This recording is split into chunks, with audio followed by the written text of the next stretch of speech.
जीवन प्रेम प्रवाह को रोकता है। नाचना माने केवल शारीरिक बात नहीं है। हाँ, शारीरिक नृत्य भी अद्भुत कला है। संगीत की बड़ी महिमा है। मुझे कल स्वामी जी कह रहे थे कि सभी कलाओं का फल बताया है ग्रंथों में, उसमें संगीत कला का फल है निर्विकल्प समाधि। लेकिन यदि हम शरीर से ना नाच पाएं तो आत्मा नर्तक हो जाए। यदि हम शरीर से ना नाच पाएं तो आत्मा नर्तक हो जाए।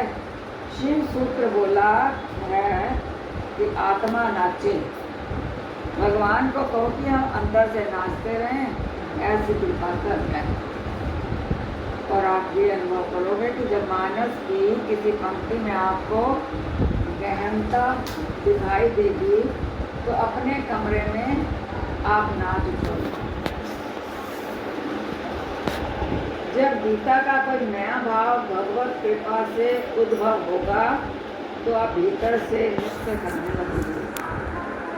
कोई भागवत जी की नई प्रेरणा भीतर से उठेगी तो उसी समय आपकी आत्मा को घुंघरू बंद जाएंगे।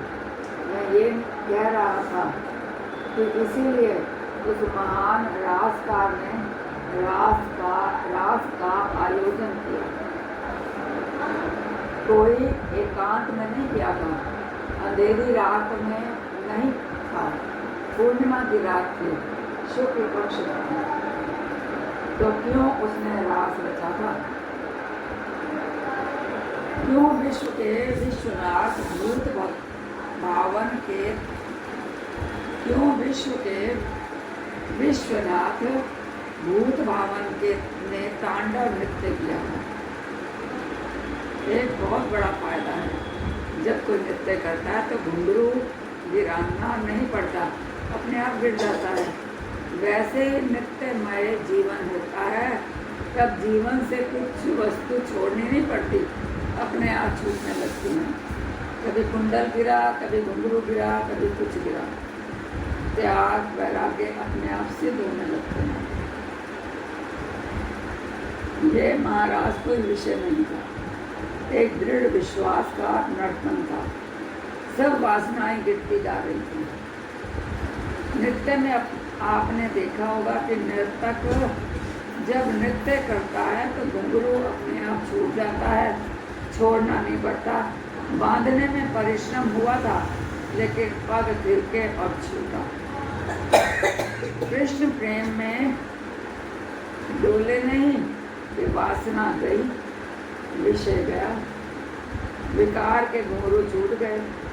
इसलिए अनृत्य जीवन यदि रहा तो प्रेम धारा रुक सकती है। अंदर से सबको नृत्य में कोई तो अगर ऐसी अवस्था हो जाए, बात ही जाए, और ऐसी अवस्था तो किसी को बता तो रहे कि ऐसी होनी चाहिए ना। मैं क्या ये कह रही ऐसी अवस्था है किसी आप प्रयास करने पे होगी ना।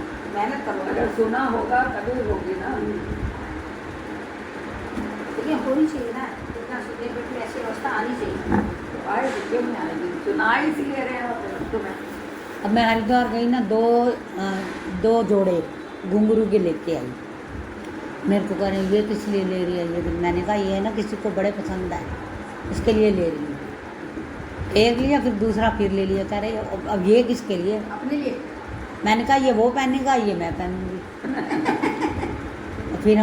फिर क्या करोगे? फिर नाचेंगे दोनों, और क्या करेंगे? नाचे फिर नाचना पड़ता है। बहुत पहले मैं पहनती थी घुंघरू, किसी कीर्तन में भी घुंघरू के साथ ही हमारी शुरुआत होती।